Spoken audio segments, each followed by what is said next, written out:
Picture this: a stunning glass mansion overlooking the Pacific Ocean, a pregnant woman sharing her perfect life on Instagram, and a millionaire husband who seems to have it all. But behind the designer clothes and romantic posts lies a horrifying secret that will shatter everything you think you know about wealth, power, and betrayal. Sarah Collins thought she was living a fairy tale until she discovered bank statements that revealed her husband's dark addiction. When she confronted Derek about the missing money, his response wasn't denial or shame. It was cold, calculated rage. Standing at the top of their signature floating staircase, he whispered words that would haunt her forever. "I took out a $5 million life insurance policy on you. You're about to become the solution to all our problems." What happened next wasn't just domestic violence. It was attempted murder disguised as an accident. But Sarah's fall down those marble steps was only the beginning of a nightmare that would expose a criminal empire built on human trafficking, reveal an FBI agent living under deep cover, and cost her best friend's life. This isn't just another story about an abusive marriage. This is a 60-minute journey into the mind of a sociopath who used his charm to mask unthinkable crimes, and the woman who survived his violence to bring down an entire trafficking network. Sarah Collins adjusted the ring light one more time, making sure the afternoon sun streaming through the floor-to-ceiling windows of her Austin mansion created the perfect golden glow. She positioned her phone carefully, angling it to capture both her radiant smile and the subtle curve of her 6-month pregnant belly beneath the designer maternity dress. "Good morning, beautiful soul," she said to the camera, her voice bright and cheerful.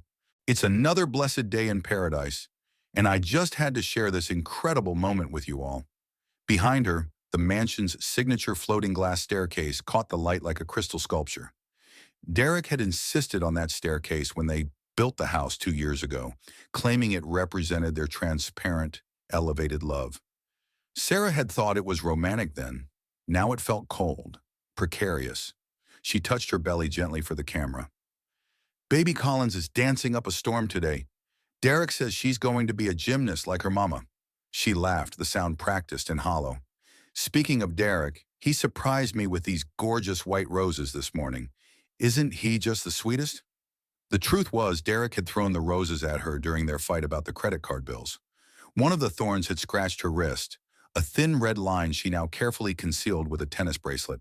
"Anyway, I wanted to remind you all about self-love and gratitude," Sarah continued, her influencer voice never wavering. "Even when life gets challenging, we have to remember how blessed we are. I'm so grateful for this beautiful home, my amazing husband, and this little miracle growing inside me." She ended the video with her signature sign-off, a heart shape made with her hands. "Remember, you're worthy of love, beautiful souls. I'll see you tomorrow." The moment she stopped recording, her smile disappeared. The mask slipped, revealing exhaustion and barely concealed fear. She checked the time nervously. Derek would be home soon from another mysterious business meeting, and she still hadn't figured out how to explain the bank statements she'd found. Sarah walked to the kitchen, her bare feet silent on the cold marble floors. Everything in their home was expensive, perfect, and sterile, just like their marriage had become. She pulled the crumpled papers from beneath a stack of pregnancy magazines where she'd hidden them. The numbers didn't lie. Their accounts were bleeding money. The tech company Derek claimed was thriving had been hemorrhaging cash for months. There were massive transfers to something called crypto exchanges, gambling sites, and offshore accounts she'd never heard of. Her phone buzzed with notifications from her latest post.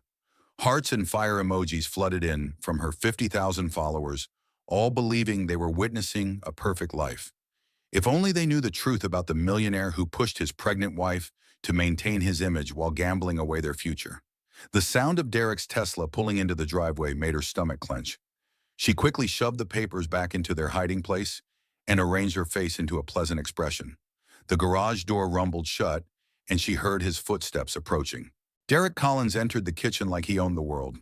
At 35, he still had the lean build of the college athlete he'd been, but his dark hair was now streaked with premature gray from stress he refused to acknowledge. His blue eyes, once warm and loving, had grown calculating over the past year. "Hey, babe," he said, kissing her cheek perfunctorily. "How was your day? Make any money entertaining your little fan club?" The dismissive tone stung, but Sarah kept her voice light. Just the usual brand partnerships. Derek, we need to talk about something. His body went rigid. What about? Sarah took a deep breath, knowing this conversation could change everything. I found some bank statements. There are charges I don't understand. Large amounts going to cryptocurrency exchanges and what look like gambling sites. The silence stretched between them like a taut wire. Derek's expression shifted from casual to dangerous in the span of a heartbeat. When he finally spoke, his voice was low and controlled. You went through my private financial documents? There are documents, Derek. I'm your wife. We're having a baby together. Don't I have a right to know if we're in financial trouble? Derek stepped closer, and Sarah instinctively backed toward the kitchen island. The granite countertop pressed cold against her spine. You have a right to trust your husband, he said, his voice gaining an edge she'd heard too often lately. You have a right to focus on carrying my child instead of playing detective. Derek, please, I'm scared. Some of these amounts are huge. Are we going to lose the house? Something dark flickered across his features. Lose the house? Sarah, sweetheart, you don't understand how business works. Sometimes you have to spend money to make money. Those investments are going to pay off big. But Sarah had been a high school mathematics teacher before Derek convinced her to quit and become a full-time influencer wife. She understood numbers, and these numbers told a story of addiction and desperation. These aren't investments, she said quietly. These are gambling losses. Derek, you need help. The words hung in the air like a death sentence. Derek's face transformed completely, the mask of civilization slipping away to reveal something cold and frightening underneath. I need help? His voice was dangerously quiet now. The only thing I need help with is a wife who doesn't trust me, who goes behind my back, who thinks she knows better than the man who built this empire. Empire. The word would have been laughable if Sarah wasn't so terrified. Their empire was crumbling, and Derek was too proud or too sick to admit it. I love you, she whispered, her hand protectively covering her belly. That's why I'm worried. We can fix this together. Derek looked at her for a long moment, and for just an instant, she thought she saw the man she'd married flickering behind his eyes. Then it was gone, replaced by something she'd never seen before. Pure rage. Fix this? Derek's voice rose to a shout that echoed through the cavernous kitchen. You think I need fixing? You think I need some small-town teacher telling me how to run my business? Sarah flinched at the volume, her hands instinctively moving to protect her unborn daughter. I didn't mean it like that. I just thought maybe we could see a financial advisor. Or what? Go to counseling? Admit to the world that Derek Collins can't handle his own life? He laughed bitterly, running his hands through his hair. Do you have any idea what that would do to my reputation? To our brand? Our brand? Sarah's voice cracked. Derek, we're talking about our family, our baby. This isn't about social media or business deals. Oh. But Derek was pacing now, his movements sharp and agitated. The rational part of Sarah's mind noted that this was how he always got before his worst outbursts. She should leave, go upstairs, give him space to cool down. But the bank statements were still hidden in the kitchen, and she needed answers. Everything is about the brand, Sarah. Everything. This house, your little Instagram posts, even that baby you're carrying. It's all part of the image I've built, and you want to destroy it because you found some paperwork you don't understand. The casual way he referred to their daughter as part of his brand sent ice through Sarah's veins. She's not part of your brand, Derek. She's our child.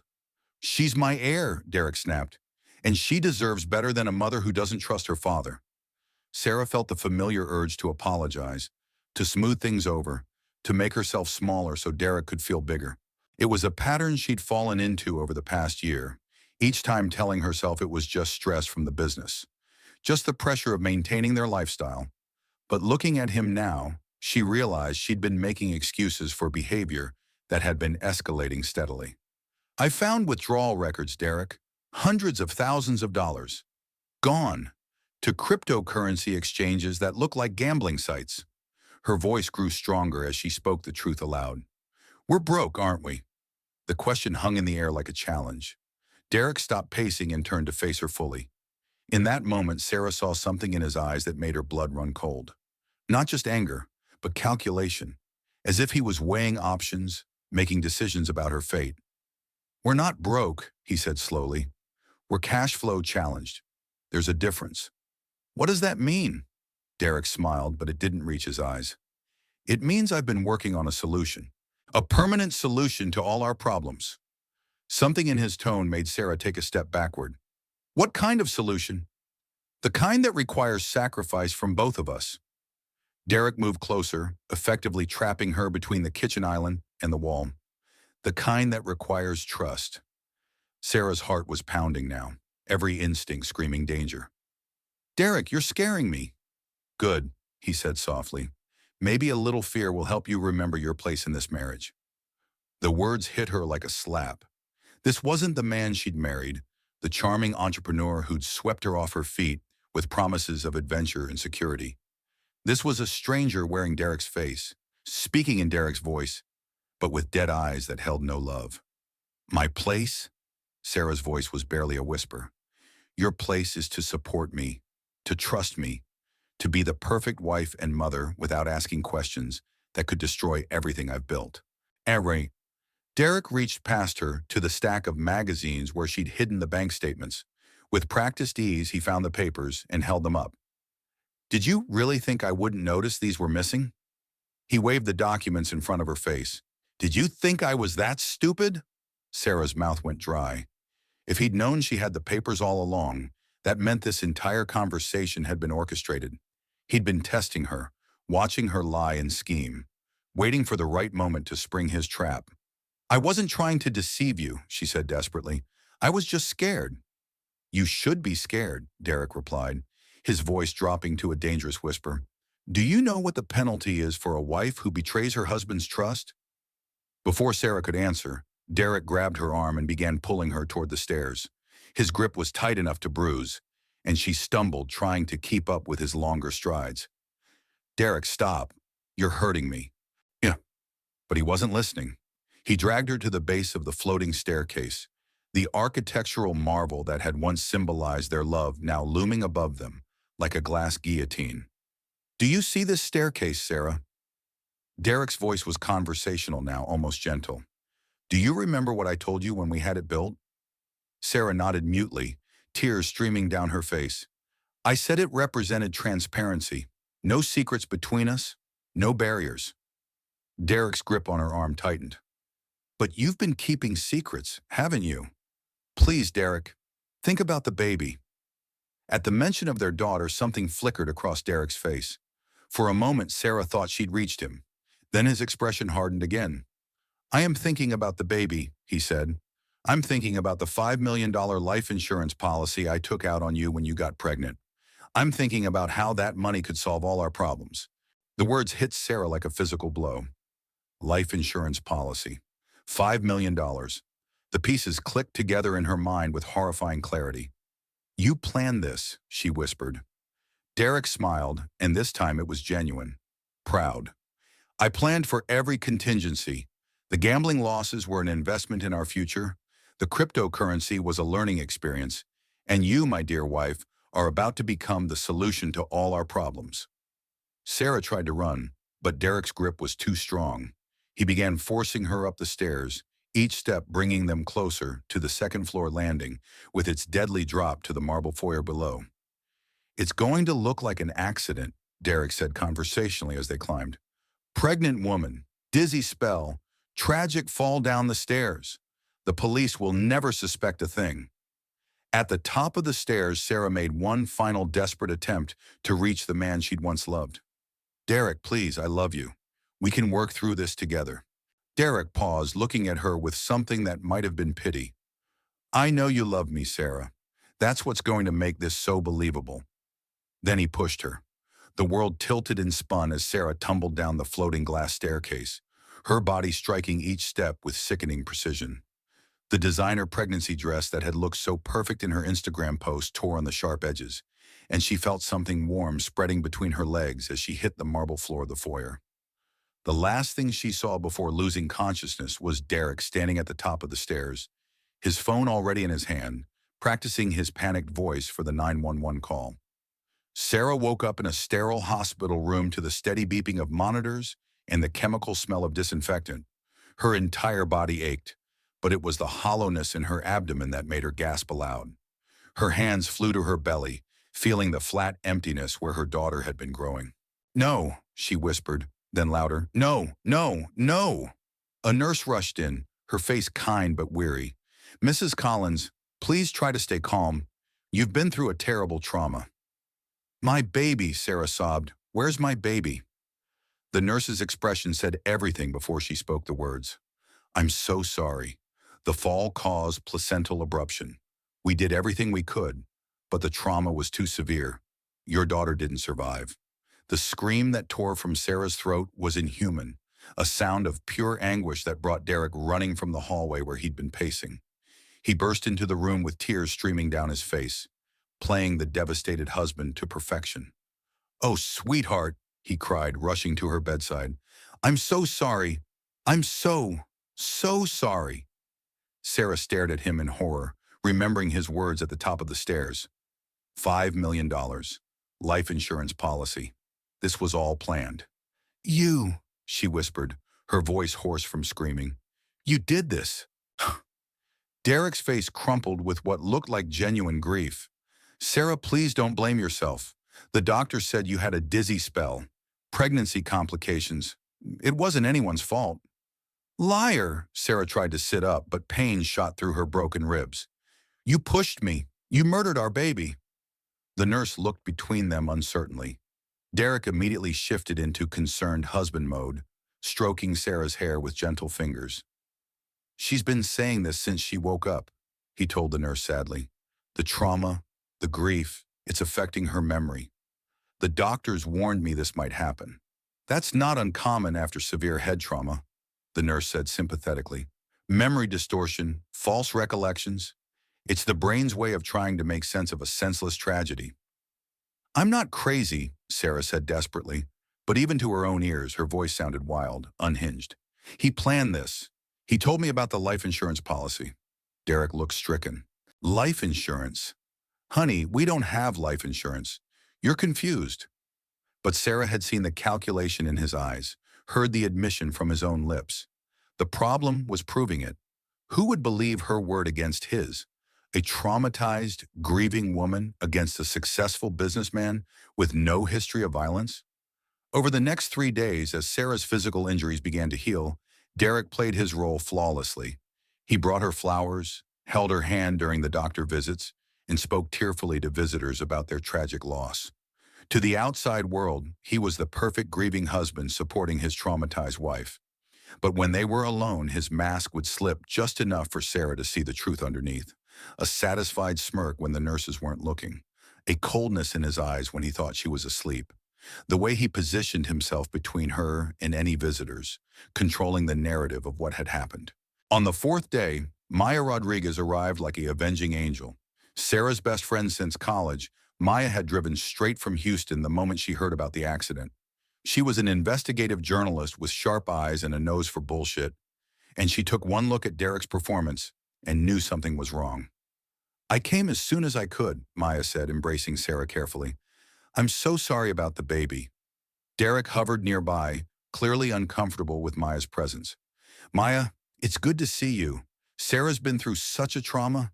The doctors say she needs rest and quiet to heal properly." Maya's dark eyes fixed on Derek with laser intensity. "I'm sure she does. That's why I'm taking her home with me for a while. A change of scenery will do her good." "Oh, I don't think that's a good idea," Derek said quickly. "Sarah needs to be here, close to her doctors. She's been having memory issues, confusion. I need to keep an eye on her." The way he said it sent chills down Sarah's spine. Keep an eye on her, like a prisoner. "Actually, that sounds perfect," Sarah said, speaking up for the first time since Maya's arrival. "I'd love to stay with Maya for a few days." Derek's smile never wavered, but Sarah caught the flash of anger in his eyes. "Sweetheart, I really think you should stay home, where I can take care of you properly." Maya stepped between them, her journalist instincts clearly pinging.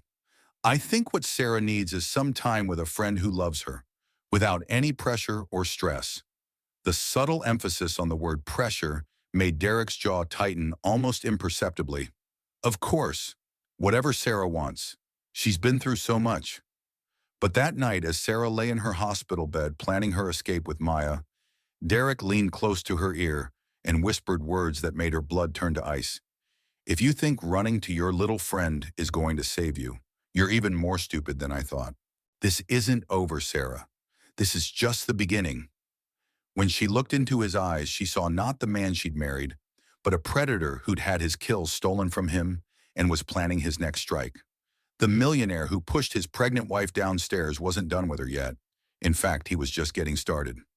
Maya Rodriguez had covered enough domestic violence cases to recognize the signs, and every instinct she'd honed over 10 years of investigative journalism was screaming that Derek Collins was lying.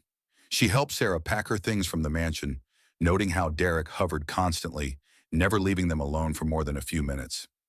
"I'll just grab some clothes from upstairs," Sarah said as they prepared to leave. "I'll come with you," Derek said immediately. "That's okay. I can help her," Maya interjected. Derek's smile never faltered, but Maya caught the steel in his voice. "I insist. Sarah's still recovering. She shouldn't be climbing stairs alone." The irony of his words wasn't lost on anyone in the room. Maya filed it away as they followed Derek up the floating glass staircase that had nearly killed Sarah. At the top landing, Sarah suddenly stopped, her face going pale. "This is where it happened," she whispered, gripping the glass railing. "He stood right here and told me about the life insurance policy." Derek sighed heavily. "Honey, we've talked about this. You're confused. There's no life insurance policy." But Maya was studying the scene with trained eyes. The staircase was modern, sleek, but not particularly dangerous for a healthy adult. The railings were regulation height. The steps weren't slippery. For someone to fall accidentally, they'd have to be seriously impaired or experience some kind of medical emergency. "Sarah, show me exactly how you fell," Maya said. Derek tensed. "I don't think that's a good idea. She shouldn't relive the trauma." "It might help her remember clearly," Maya pressed. "Trauma sometimes locks memories away." Sarah positioned herself at the top of the stairs, her hands shaking as she demonstrated. "I was standing here, and Derek was here." She pointed to a spot directly behind her. "He grabbed my arms and then pushed me backward." "That's not what happened," Derek said firmly. "You turned to go upstairs, stumbled, and fell. I tried to catch you but couldn't reach you in time." Maya studied the angles, the positioning, the physics of what each version would look like. In Derek's version, Sarah would have fallen forward, tumbling headfirst down the stairs. But Sarah's injuries were consistent with falling backward, her spine taking the brunt of the impact. "Let's get your things and go," Maya said quietly. That evening, in Maya's cozy Houston apartment, Sarah finally felt safe enough to tell the complete truth. Over wine and takeout Chinese food, she laid out everything. The bank statements, Derek's gambling addiction, his increasingly volatile behavior, and the chilling words he'd spoken at the top of the stairs. "He said he'd taken out a $5 million life insurance policy on me," Sarah said, her voice hollow. "He said the gambling losses were an investment in our future, that I was going to be the solution to all his problems." Maya had been taking notes on her laptop, her journalistic mind already working the angles. "Life insurance policies are public record if you know where to look. I can check that out tomorrow." He denied having one when I mentioned it at the hospital. Of course he did. If there really is a policy, it would be evidence of premeditation. Maya looked up from her laptop. "Sarah, if what you're telling me is true, Derek didn't just assault you. He attempted murder." The words hung heavy in the air. Murder. Sarah had been thinking it, but hearing it spoken aloud made it real in a way that terrified her. "But who's going to believe me? I'm a traumatized woman with a head injury. He's a successful businessman with no history of violence. And I don't have any proof." Maya's eyes gleamed with the predatory light that had made her one of Houston's most feared investigative reporters. "Then we get proof." Over the next 2 days, Maya worked her contacts like a master conductor leading an orchestra. She started with the insurance angle, calling in favors from sources in the financial industry. Within hours, she had confirmation. Derek Collins had indeed taken out a $5 million term life insurance policy on his wife 6 months earlier, right around the time Sarah's pregnancy had started showing. "The timing is suspicious," Maya explained as she showed Sarah the documents. Most people don't suddenly decide they need massive life insurance policies unless they're planning something or expecting something. But the insurance policy, while damning, wasn't enough. They needed more concrete evidence of Derek's intent. Maya suggested they return to the house when Derek was at work to look for additional documentation. I still have a key, Sarah said reluctantly, but what if he comes home early? Then we leave fast. But Sarah, if there's evidence in that house, we need to find it before Derek has a chance to destroy it.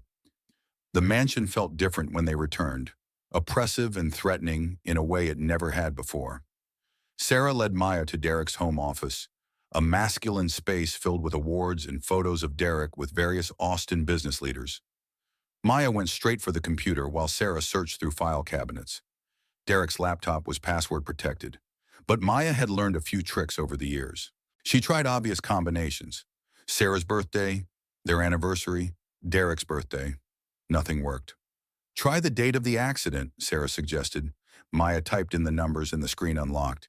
Jesus, Sarah. He used the date he tried to kill you as his password. The computer was a goldmine of evidence.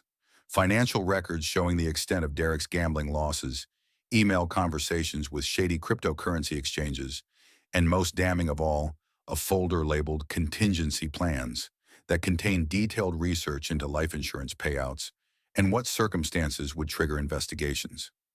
He researched how to make it look accidental, Maya breathed, scrolling through documents. There are articles about staging domestic accidents, information about how insurance companies investigate suspicious deaths. Sarah felt sick. He was planning this for months. Maya was downloading everything to a flash drive when they heard the garage door opening. Derek was home early. Shit, Maya hissed, quickly closing the laptop. Is there another way out? The back stairs, Sarah whispered, grabbing the flash drive. They made it out of the office just as Derek's footsteps echoed in the foyer below. Moving as quietly as possible, they crept toward the back of the house, but Derek's voice stopped them cold. Sarah, are you here? I saw your car in the driveway. They were trapped on the second floor with Derek between them and the exits. Maya pulled out her phone and started recording as Derek's footsteps began climbing the main staircase. Sarah, I know you're here. We need to talk. There was something different in his voice, something that made Sarah's skin crawl. When Derek appeared at the top of the stairs, his face was calm, but his eyes held a predatory gleam that made Maya step protectively in front of Sarah. Well, well, Derek said, looking between them. The dynamic duo returns to the scene of the crime. We were just getting some of Sarah's thing, Maya said evenly, keeping her phone recording. Derek smiled, but it was the expression of a shark scenting blood. I'm sure you were. Find anything interesting? The question hung loaded with threat. Sarah realized with growing horror that Derek knew exactly what they'd found. He'd been watching them somehow, or maybe the computer had alerted him when they accessed it. Nothing we didn't already know, Maya lied smoothly. Derek laughed, a sound devoid of humor.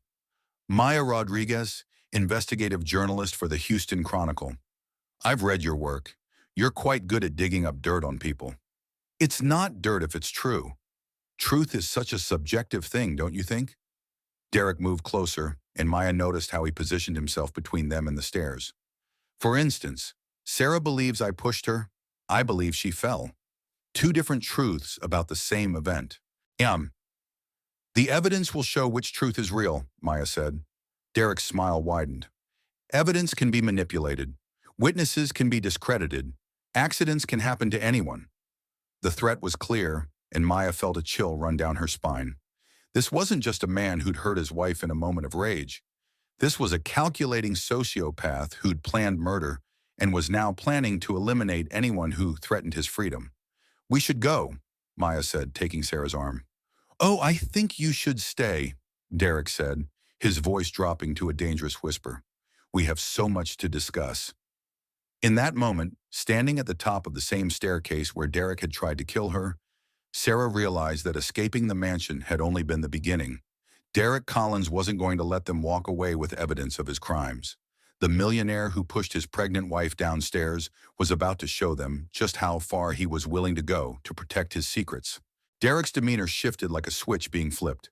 The predatory calm vanished, replaced by the charming businessman persona that had fooled Sarah for so long. Actually, you know what? You're right, he said. stepping aside from the staircase. Sarah should get her things. Maya, thank you for being such a good friend during this difficult time.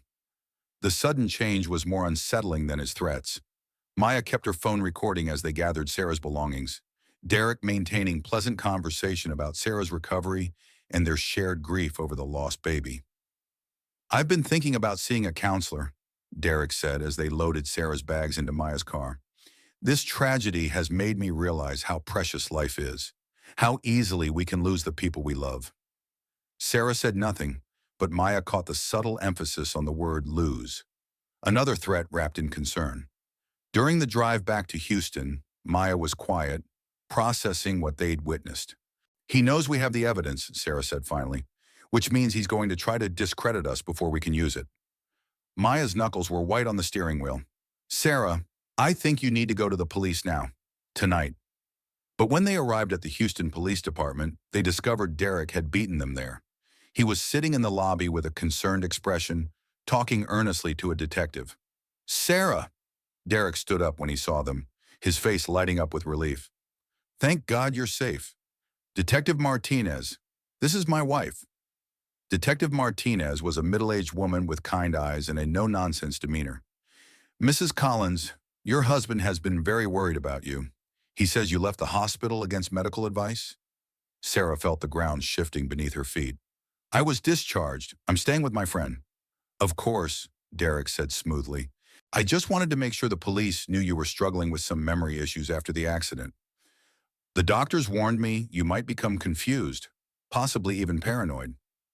Maya stepped forward. Detective, we'd like to report an attempted murder. Derek's face crumpled with what looked like genuine anguish. She's been saying this since the accident, the head trauma, the grief over losing our baby.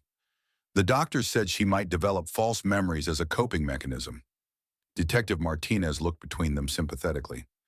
Mrs. Collins, I understand you've been through a terrible trauma. Sometimes our minds create stories to help us process things that are too painful to accept. It's not a false memory, Sarah said desperately. He told me about the life insurance policy. He planned this. What life insurance policy? Derek asked, his confusion appearing genuine. Honey, we don't have life insurance. I've been meaning to get some, but with the business expansion, I haven't had time. Maya pulled out her phone. We have evidence. Financial records. Emails. Obtained how? Derek interrupted gently. Did you break into my home? Access my private computer without permission?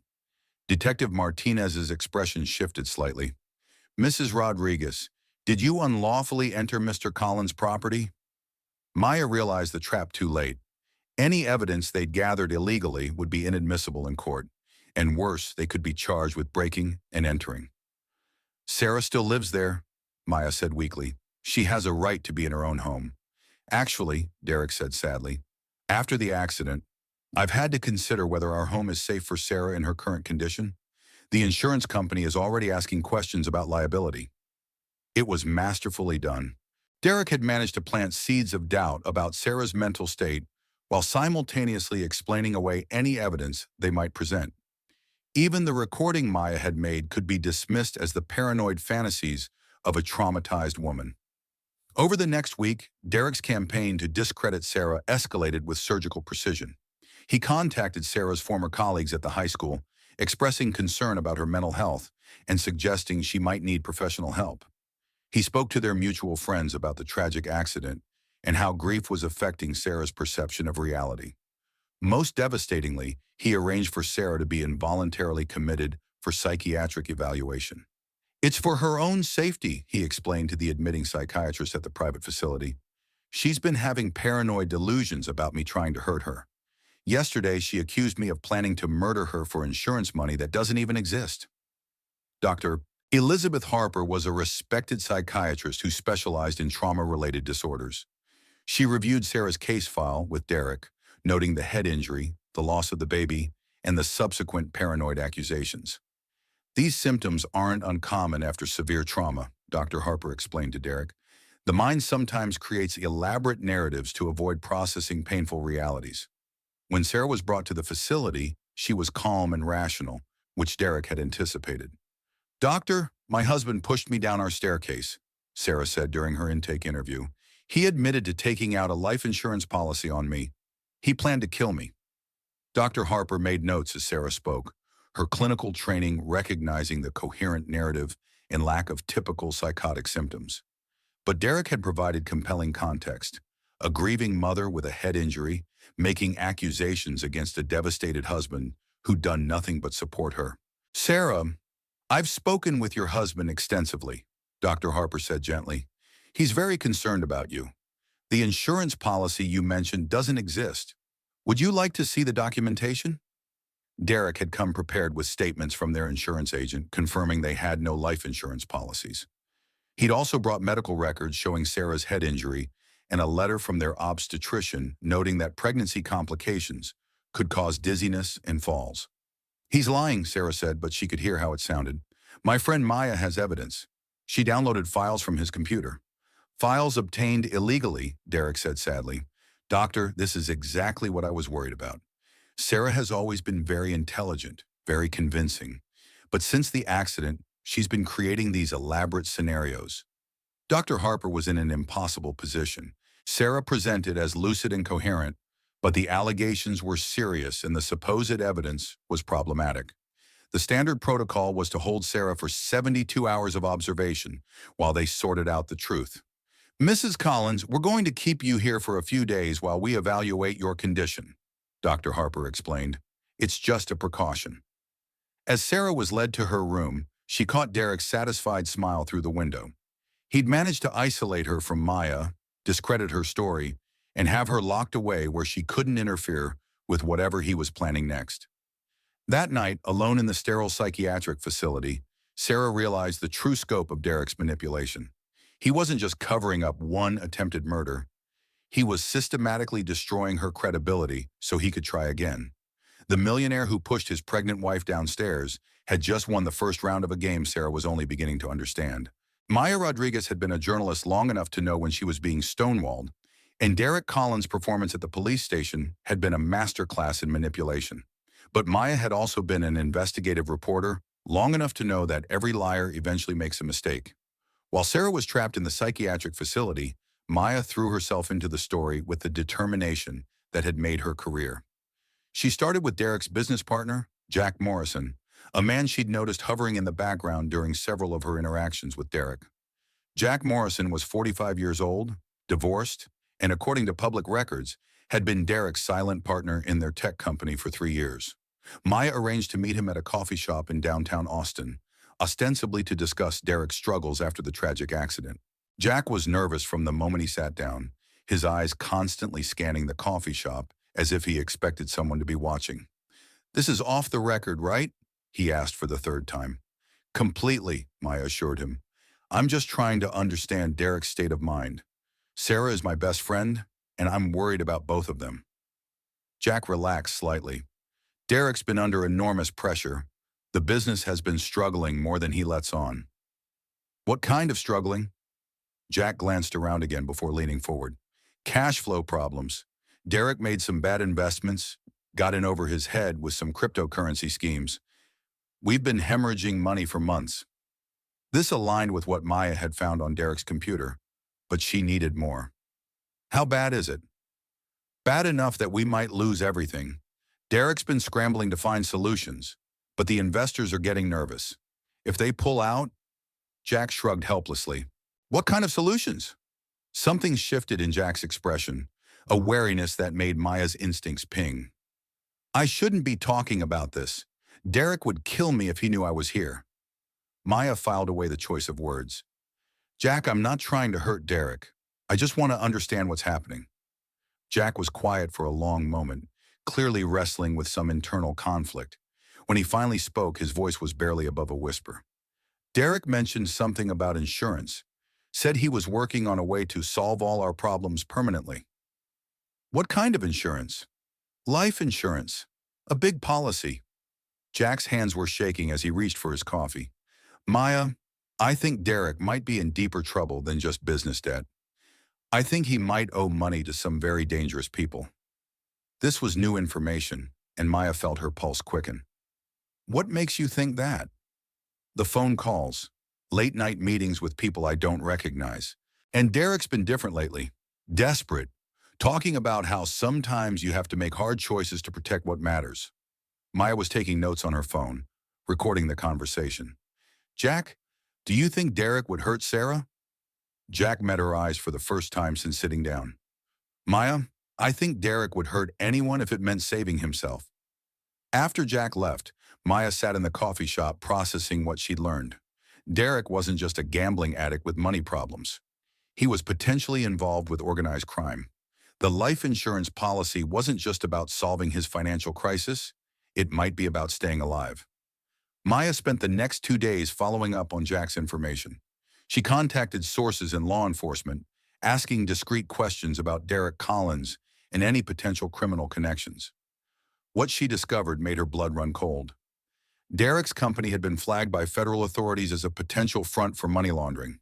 There were ongoing investigations into several cryptocurrency exchanges Derek had used, many of which were suspected of facilitating human trafficking operations. The implications hit Maya like a physical blow. Derek wasn't just a desperate businessman, he was potentially involved in human trafficking, using his tech company as a cover for moving illegal money. Sarah hadn't just married a gambling addict, she'd married a criminal. Maya knew she needed to move fast. If Derek was involved with trafficking operations, Sarah's life was in immediate danger. These weren't just financial crimes. They were federal offenses that carried life sentences. Derek would kill to protect those secrets. She tried calling the psychiatric facility where Sarah was being held, but Derek had arranged for Sarah to have no phone access during her evaluation period. Maya was Sarah's emergency contact, but Derek had convinced the doctors that Maya was enabling Sarah's delusions. Frustrated and running out of options, Maya decided to take a direct approach. She would confront Derek with what she'd learned and try to get him on record admitting to his crimes. It was dangerous, but Maya had done similar things before with other criminals. She arranged to meet Derek at a restaurant in downtown Austin, telling him she wanted to discuss Sarah's condition and how they could work together to help her recovery. Derek arrived looking haggard, his usual polished appearance slightly disheveled, but his eyes were as cold and calculating as ever. Maya, thank you for meeting me, he said, sitting across from her in the busy restaurant. I know this has been difficult for everyone. I've been doing some research, Derek, Maya said without preamble, about your business, about your partner Jack Morrison, about the federal investigations into money laundering. Derek's expression didn't change, but Maya caught the slight tightening around his eyes. I'm not sure what you're talking about. Human trafficking, Derek. That's what this is really about, isn't it? The crypto exchanges, the offshore accounts. You've been moving money for trafficking operations. Derek took a sip of his water, his hands steady despite the gravity of Maya's accusations. Maya, I think Sarah's paranoia is rubbing off on you. These sound like the fantasies of someone who reads too many conspiracy theories. Jack told me about the dangerous people you owe money to. Federal investigators told me about the flags on your company's financial transactions. Maya leaned forward. Derek, I know what you are. For just a moment, Derek's mask slipped, and Maya saw the cold predator underneath. Then he smiled, the expression never reaching his eyes. Maya, I think you've been under a lot of stress lately, worrying about Sarah, investigating things you don't understand. Maybe you should take a break from work, get some rest. The dismissive tone was meant to make her feel small, but Maya had dealt with bigger fish than Derek Collins. I'm not backing down from this story, Derek. The truth is going to come out. Derek nodded slowly, as if considering her words carefully. You know, Maya, you're absolutely right. The truth should come out, and it will. Something in his tone made Maya's blood run cold. What's that supposed to mean? It means accidents happen to journalists too, especially ones who dig into things they shouldn't. The threat was clear, and Maya felt a chill of real fear, but she was too deep into the story to back down now. If anything happens to me, the evidence goes straight to the FBI, she said, hoping her voice sounded stronger than she felt. Derek's smile widened. Of course it does. Just like Sarah's evidence went straight to the police. How did that work out for her? Maya left the restaurant with shaking hands, knowing she'd just painted a target on her back. But she also knew she was the only person standing between Derek and whatever he was planning next. 2 days later, Maya Rodriguez died in what appeared to be a single-car accident on a rainy night outside Houston. Her car skidded off the road and struck a tree at high speed. Police found no evidence of mechanical failure or foul play. The evidence Maya had gathered about Derek's crimes died with her, locked in encrypted files that investigators couldn't access without her passwords.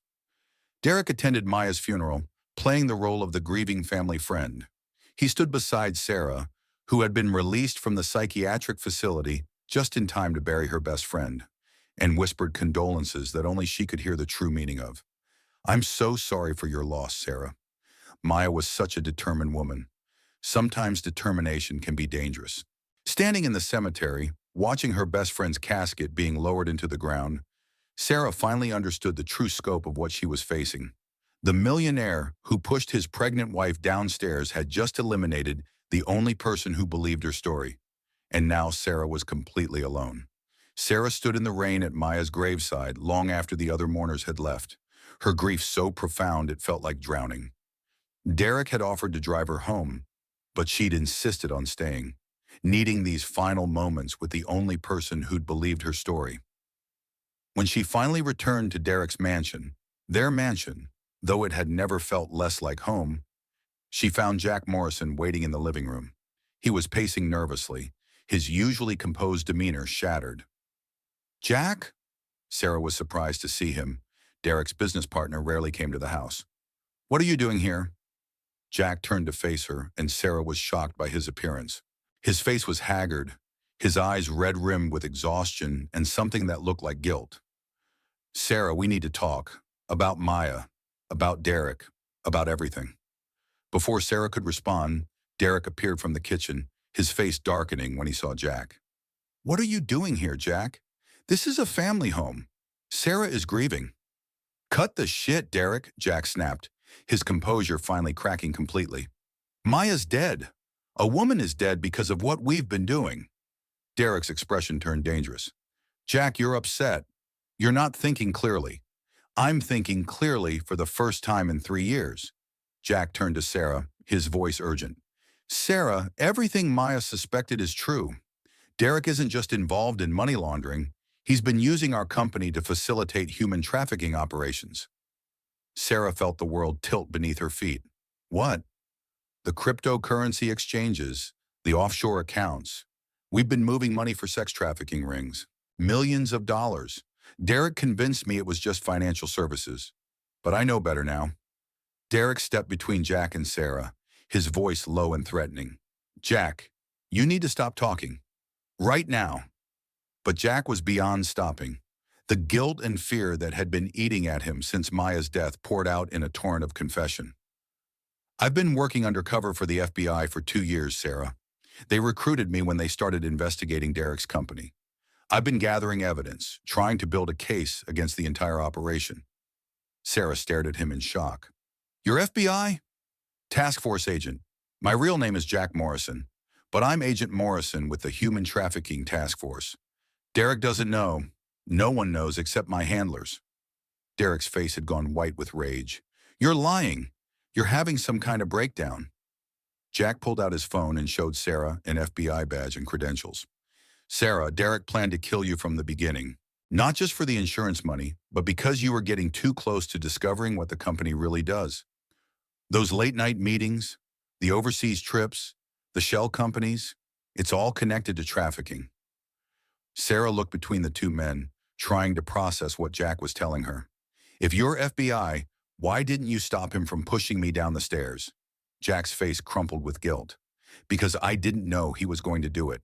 We knew he was dangerous, but we thought he was just a money launderer. We didn't realize he was capable of murder until it was too late." "And Maya?" Sarah's voice was barely a whisper. Jack's silence was answer enough. Derek had killed Maya to protect his secrets, and Jack had let it happen to maintain his cover. Derek was backing toward the kitchen, his hand moving to something behind his back. "You're both insane. Jack, you're having some kind of psychotic break. Sarah, the grief has affected your judgment. Don't hurt me."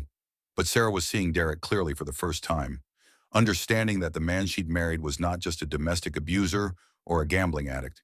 He was a monster who'd built his empire on the suffering of others. "How many women, Derek?" she asked, her voice steady despite her fear. How many women have been trafficked through your operation? Derek's facade finally cracked completely. You want to know the truth, Sarah? The truth is that some people are born to be victims, and others are born to profit from that victimization.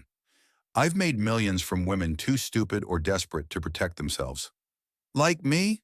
Derek smiled, the expression chilling in its honesty. You were perfect, Sarah. Beautiful, naive, trusting, the ideal wife for a respectable businessman. But you got too curious, started asking too many questions. Jack stepped forward, his hand moving toward his concealed weapon. Derek, it's over. We have enough evidence to put you away for life. Evidence? Derek laughed, the sound hollow in the vast living room. What evidence? Maya's dead. Sarah's a mentally unstable woman who was just released from a psychiatric facility. And you, Jack, you're about to have a tragic accident. Derek pulled a gun from behind his back, a sleek pistol that he pointed directly at Jack. Did you really think I didn't know what you were, Agent Morrison? I've known for months. I've been feeding you false information while I moved the real operation offshore. Jack went for his own weapon, but Derek was faster. The gunshot was deafeningly loud in the enclosed space, and Jack crumpled to the floor, blood spreading across the white marble. Sarah screamed, but Derek turned the gun on her with cold efficiency. Now, Sarah, we're going to stage another tragic accident. A mentally unstable woman, grieving the loss of her friend, breaks into her estranged husband's home and shoots an intruder before turning the gun on herself. No one will believe that, Sarah said, backing toward the stairs. They believed you fell down these stairs, Derek replied, gesturing with the gun. They believed Maya died in a car accident. They'll believe whatever story I tell them. But as Derek advanced on Sarah, Jack Morrison, FBI agent Jack Morrison, made one final move. With his dying breath, he activated a recording device that had been transmitting everything to his FBI handlers. Federal agents, move in now, came a voice through Jack's hidden earpiece, loud enough for both Sarah and Derek to hear. Derek's face transformed with rage as he realized he'd been tricked. You bastard, he snarled, turning back toward Jack's prone form. In that moment of distraction, Sarah ran for the stairs, the same stairs where this nightmare had begun. But this time, she wasn't running to escape Derek's violence. She was running toward her freedom. Because the FBI was finally coming for the millionaire who pushed his pregnant wife downstairs. And this time, Derek Collins had nowhere left to run. The sound of sirens wailing in the distance filled the mansion as Derek Collins realized his carefully constructed world was collapsing around him. FBI agents were surrounding the house. Jack Morrison lay dying on his marble floor, and Sarah was somewhere upstairs, the only loose end left to tie up. Derek looked down at Jack, who was still breathing but unconscious, blood pooling beneath him. The recording device Jack had activated was still transmitting, which meant federal agents had heard Derek's confession about the trafficking operation, Maya's murder, and his attempt to kill Sarah. Clever bastard, Derek muttered, kicking Jack's limp form. But there was no time for revenge.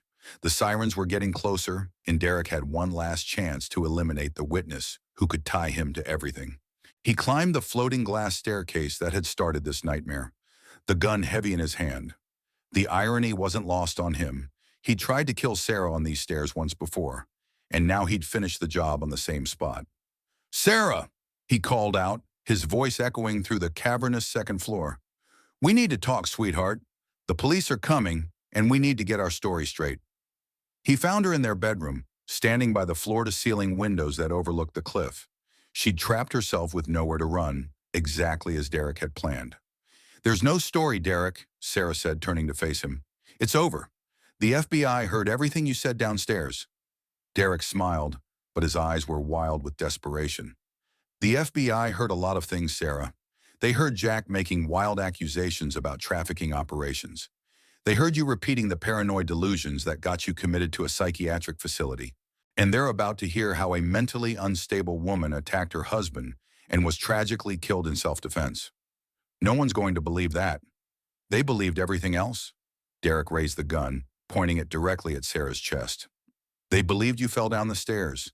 They believed Maya died in a car accident.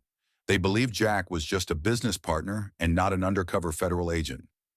Sarah's hand moved to her abdomen, a protective gesture that had become instinctive during her pregnancy. Even though the baby was gone, the motion revealed something Derek hadn't expected to see. A slight bulge beneath her loose shirt, a small recording device of her own. "What is that?" Derek demanded. Sarah's smile was the first genuine expression of satisfaction Derek had seen from her in months. "Insurance. Maya taught me to always have backup plans when dealing with dangerous people." Derek's face contorted with rage as he realized Sarah had been recording their entire conversation. Every threat, every confession, every detail about his criminal empire, it was all documented. "You think you're so clever?" Derek snarled, advancing on her with the gun raised. "But you're forgetting something important, Sarah. Dead women don't testify." The bedroom door exploded inward as FBI agents stormed the room, weapons drawn and trained on Derek. "Federal agents, drop your weapon!" Derek spun toward the agents, his gun wavering between Sarah and the armed officers. For a moment, time seemed suspended as everyone calculated angles and outcomes. "Derek Collins, you're under arrest for human trafficking, money laundering, murder, and attempted murder," the lead agent announced. "Drop your weapon and put your hands behind your head." Derek's laugh was bitter and hollow. "You have no idea what you're dealing with. The operation goes far beyond me. Kill me, and you'll never find the others." "We don't need you to find them," the agent replied calmly. "Agent Morrison was very thorough in his investigation before he died. We have everything we need." Derek's face went pale as he realized the scope of Jack's betrayal. Jack hadn't just been gathering evidence on Derek. He'd been mapping the entire trafficking network, identifying every person involved in the operation. "You're lying," Derek said, but his voice lacked conviction. "Federal agents are making arrests in 6 states as we speak," the agent continued. "Your partners, your clients, your money launderers, we have them all. You're just the last piece of the puzzle." Derek looked around the bedroom that had once represented his success and power. The expensive furnishings, the panoramic view, the symbols of the empire he'd built on the suffering of others. All of it was about to be seized as evidence. His gaze fell on Sarah, standing by the windows with tears streaming down her face. But these weren't tears of fear or grief. They were tears of relief, of justice finally being served. "This isn't over," Derek said, his voice full of venom. "Even if you arrest me, there are others. The operation will continue. Women will still disappear, still be bought and sold, and there's nothing you can do to stop it." Sarah stepped forward, her voice steady and strong. "Maybe not all of it, but we stopped you, and that's enough for now."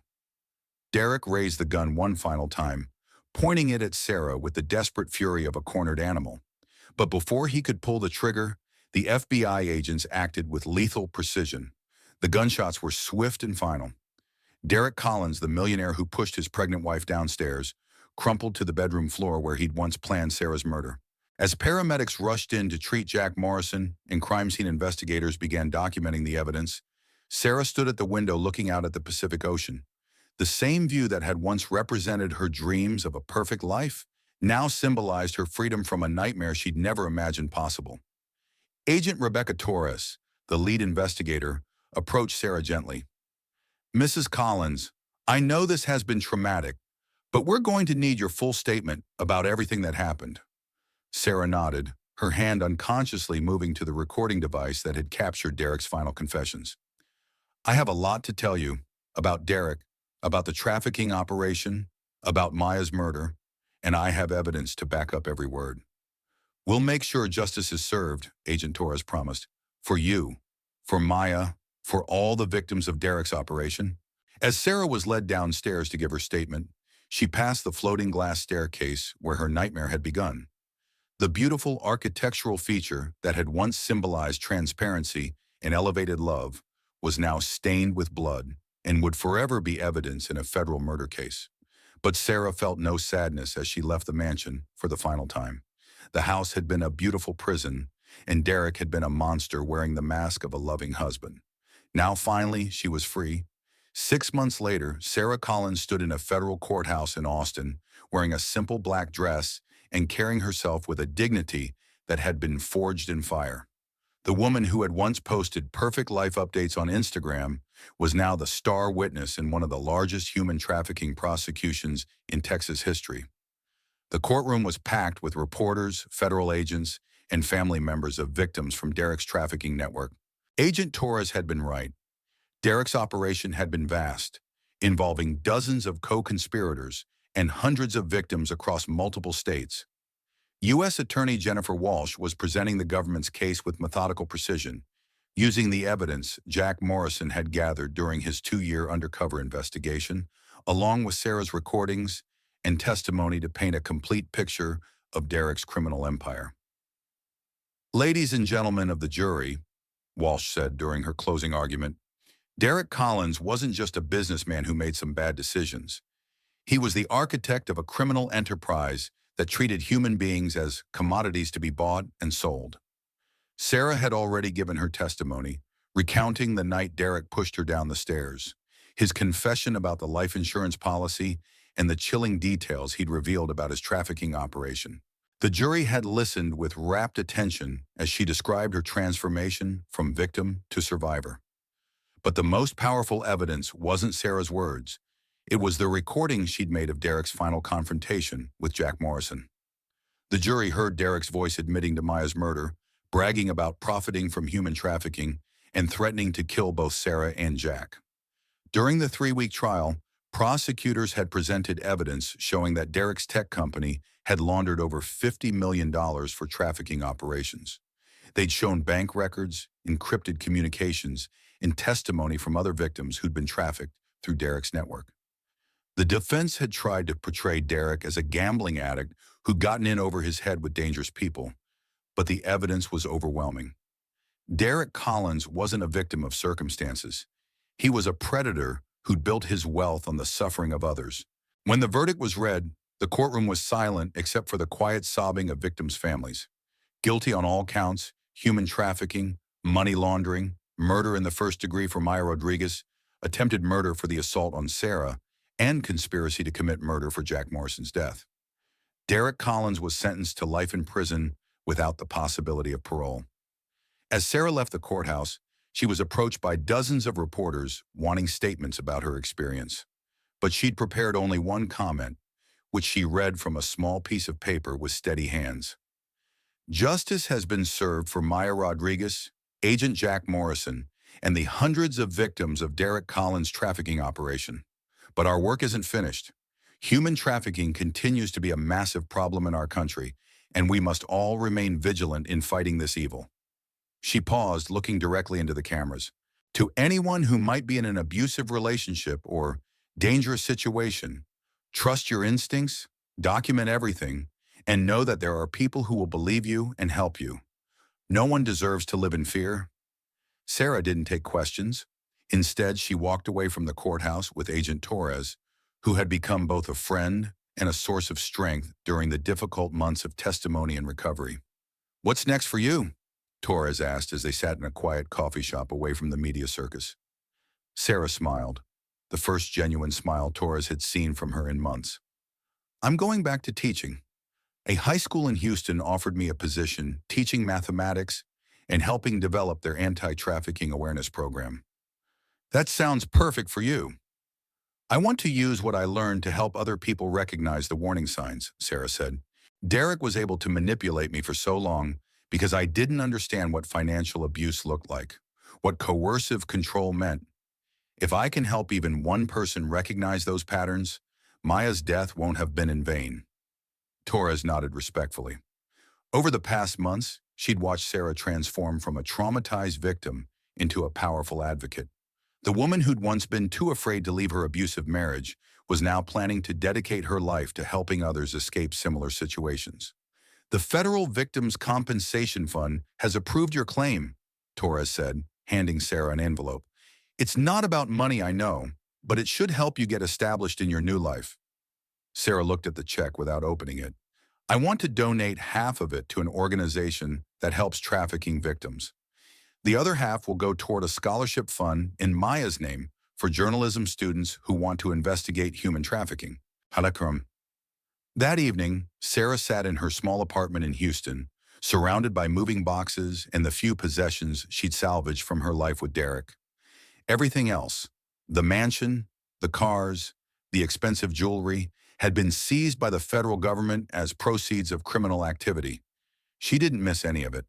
The apartment was small but safe, furnished with pieces she'd chosen herself rather than items Derek had selected to project an image. For the first time in years, Sarah felt like she could breathe freely. Her phone buzzed with a text message from an unknown number, and for a moment, her heart raced with the old fear. But when she opened it, she found a message from another survivor of Derek's trafficking network, a young woman named Elena, who'd testified during the trial. "Thank you for being so brave," the message read. "Your testimony helped me realize I wasn't alone and wasn't crazy. I start college next month, and I wanted you to know that you helped save my life." Sarah wiped away tears as she typed her response. "You saved your own life by being brave enough to testify. I'm so proud of you." These messages had been arriving regularly since the trial ended, from trafficking survivors, from women in abusive relationships, from people who'd seen Sarah's story and found the courage to seek help for their own situations. Each message reminded Sarah that while she couldn't bring Maya back or undo the trauma she'd experienced, she could use her survival to help others. The millionaire who pushed his pregnant wife downstairs had tried to destroy her, but instead, he'd forged her into something stronger than she'd ever been before. As Sarah prepared for bed in her small, safe apartment, she thought about the future she was building. Tomorrow she would start her new job, teaching mathematics to high school students and helping them understand that knowledge was power, that education was protection, that no one had the right to control or hurt them.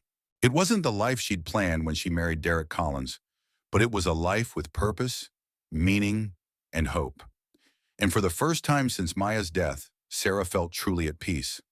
1 year after Derek Collins was sentenced to life in prison, Sarah Collins, who had legally returned to her maiden name of Sarah Blake, stood before a classroom of high school students in Houston. The morning sun streamed through the windows as she wrote a complex mathematical equation on the whiteboard. "Can anyone tell me what this equation represents?" she asked, turning to face the engaged faces of her students. A junior named Marcus raised his hand. "It's a probability calculation, Ms. Blake." "But what's it calculating the probability of?" Sarah smiled, proud of her students' analytical thinking. "This equation calculates the statistical likelihood of various risk factors appearing together in what criminologists call predatory relationships. It's part of a research project I'm working on with the FBI to help identify trafficking situations before they escalate." The classroom was silent as students processed this information. Sarah had been open with her students about her past, using her experience as a teaching tool for critical thinking and personal safety awareness. "Ms. Blake," a senior named Jasmine asked, "how did you get involved with FBI research?" "Because sometimes the worst experiences in our lives can become the foundation for the most important work we do," Sarah replied. "My husband was involved in human trafficking, and I was too naive to recognize the warning signs. Now I use what I learned to help law enforcement and social workers identify similar situations." Sarah's classroom had become more than just a place to learn mathematics. It was a space where students felt safe discussing difficult topics, where they learned to recognize manipulation and coercive behavior, where they understood that asking for help was a sign of strength, not weakness. After class, Sarah walked to her office where she found Agent Torres waiting with a folder of papers. "The Collins Trafficking Task Force has made another arrest," Torres announced. "Your research helped us identify a recruitment pattern we'd missed before." Sarah took the folder, scanning the details of the case. Over the past year, she'd been working with federal investigators to develop algorithms that could identify trafficking operations by analyzing financial patterns, social media behavior, and other digital footprints. "How many does this make?" Sarah asked. 15 arrests and 43 victims recovered since we started using your methodology," Torres replied. "Sarah, your work is saving lives." The research had become Sarah's passion project, a way to channel her trauma into something constructive. She'd enrolled in a graduate program in data science, combining her mathematics background with her hard-won understanding of criminal behavior. "There's something else," Torres said, her expression becoming more serious. "Derek Collins died in prison yesterday." Sarah felt no satisfaction at the news, only a quiet sense of closure. "How?" "Another inmate, Apparently, even criminals have standards when it comes to human trafficking. Sarah nodded, understanding that Derek's death meant the last chapter of her nightmare was finally closed. She would never have to worry about appeals, parole hearings, or the possibility of him somehow reaching out to hurt her again. That evening, Sarah sat in Maya's favorite coffee shop in Houston, working on her laptop as she did every anniversary of Maya's death. It had become a ritual, a way of keeping her friend's memory alive while continuing the investigative work Maya had started. Her phone buzzed with a notification from the scholarship fund she'd established in Maya's name. The Maya Rodriguez Memorial Scholarship had now helped 12 journalism students pursue investigations into human trafficking, continuing Maya's legacy of exposing dangerous criminals. As Sarah worked on her research, she reflected on how much her life had changed. The woman who'd once measured her worth by social media likes and her husband's approval was now a published researcher, a teacher, and an advocate whose work was making a real difference in the world. Her phone rang, and Sarah smiled when she saw the caller ID. Elena Vasquez, the trafficking survivor who texted her after the trial, was now a sophomore at the University of Texas studying social work. "Sarah, I got the internship with the Anti-Trafficking Task Force," Elena said excitedly. "I'll be working with Agent Torres this summer." "Elena, that's wonderful. You're going to be amazing at this work. I never could have imagined this future when I was trapped in that situation," Elena said. "You showing me that survival could lead to purpose. That changed everything for me." After the call ended, Sarah sat quietly in the coffee shop, surrounded by the gentle hum of conversation and the familiar aroma of Maya's favorite latte. She thought about the various moments that had shaped her journey, the terror of falling down those glass stairs, the grief of losing her baby, the horror of discovering Derek's true nature, the devastation of Maya's death, and finally the empowerment of surviving it all. Her laptop chimed with a new email from a survivor in California who'd read about Sarah's research and wanted help identifying suspicious patterns in her former captor's behavior. Sarah opened a new document and began typing her response, knowing that each person she helped was a victory against the criminals who'd tried to destroy them both. The millionaire who pushed his pregnant wife downstairs had intended to silence her forever. Instead, he'd created a voice that would speak for the voiceless, a mind that would outthink the predators, and a spirit that would never stop fighting for justice. As Sarah worked late into the evening, she felt Maya's presence in the familiar surroundings, imagining her friend's approval of the work being done in her memory. Maya had died pursuing the truth about Derek Collins, but her investigation had ultimately brought down an entire trafficking network and saved countless lives.